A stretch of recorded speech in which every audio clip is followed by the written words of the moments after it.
निम्न वृत्तियों से ऊपर की तरफ की वृत्तियों को अपनाना, ये उत्तरायण है। उनको छोड़ना, और निम्न वृत्तियां अपने आप आती हैं, उसमें कुछ करना नहीं पड़ता। पानी नीचे अपने आप चला जाता है, लेकिन ऊपर ले जाना हो तो ऊपर वाले के साथ जोड़ना पड़ता है। कैसा ही खराब पानी हो, सूरज से जुड़ गया तो अमृत हो जाएगा। समझ आया कि नहीं? और नीचे गिरते ही बढ़िया भी खराब हो जाएगा। ये मौका है, कोशिश करके थोड़ा थोड़ा अपनी कमियों को देखना और औरों की अच्छाइयाँ देखना, बस रास्ता मिल जाएगा, इतने से हो जाएगा बस। और भगवान का गुणगान करना, भाव से प्रार्थना करना, और जब कोई बात नहीं बने तो भगवान से भाव से प्रार्थना करके शक्ति मांगना, तो तुम्हारे को कहीं ना कहीं से सहारा मिल जाएगा, उलझन हट जाएगी। सबके देखते देखते वेदों ने कह रहे हैं, विनती करी, और फिर शंकर भगवान वहाँ काकभूषणी जी कहते हैं, गरुड़ जी सुनिए।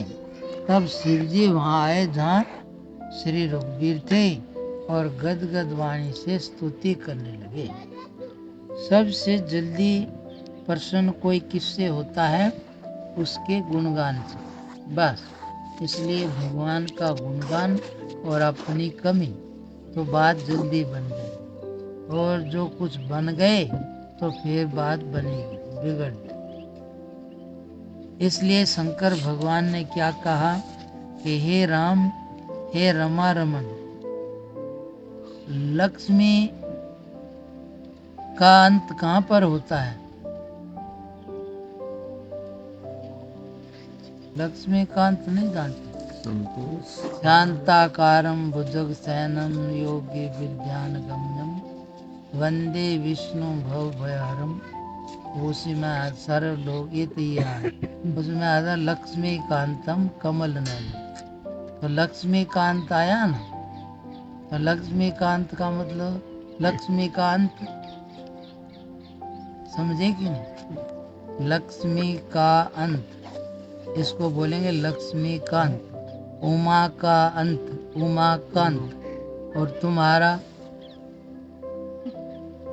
होता है ना, जिसका जो भी, जैसे लक्ष्मीकांत है नारायण, इसलिए वहां जाके शांत होगी, बाकी कहीं भी जाएगी रुकेगी। ऐसे ही उमा माता पार्वती का नाम है, तो उसका नाम उमाकांत, अर्थात वो भगवान शंकर के पास जाके शांत हो गए, इसलिए लक्ष्मीकांत। इसलिए कह रहे हैं रमा रमन लक्ष्मीकांत।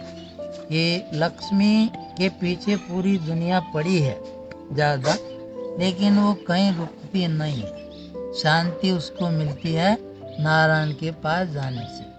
इसलिए लक्ष्मी रखनी हो तो थोड़ा नारायण भी रखना, तो रुकी रहेगी।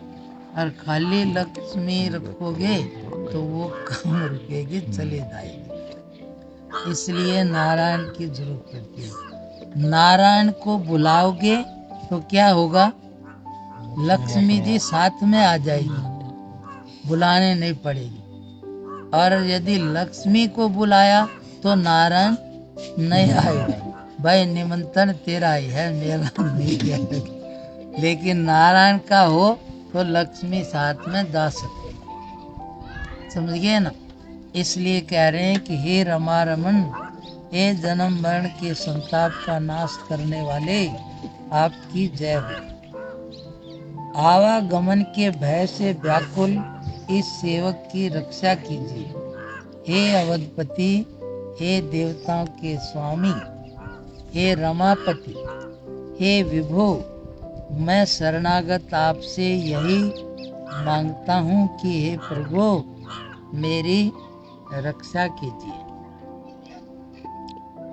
हे 10 सिर और 20 भुजाओं वाले रावण का विनाश करके पृथ्वी के सब महान रोगों कष्टों को दूर करने वाले, श्री राम जी, वे आपके अग्नि के प्रचंड बाणों से भस्म हो गए। राम जी ने कैसे मारा राक्षसों को, मालूम किसी?